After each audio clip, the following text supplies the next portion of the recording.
Ito, we're exploring Waseca, Minnesota. Napakaganda ng kanilang building. That's Waseca Courthouse.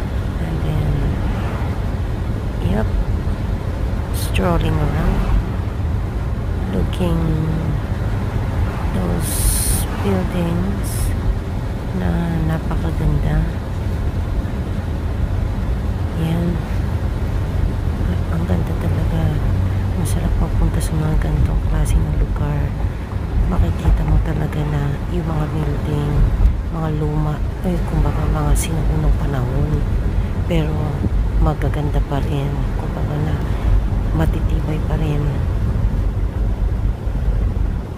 Inalagaan kasi nila yan, kaya ganyan, mga nakatayo pa rin. Okay, yun lang. Bye bye.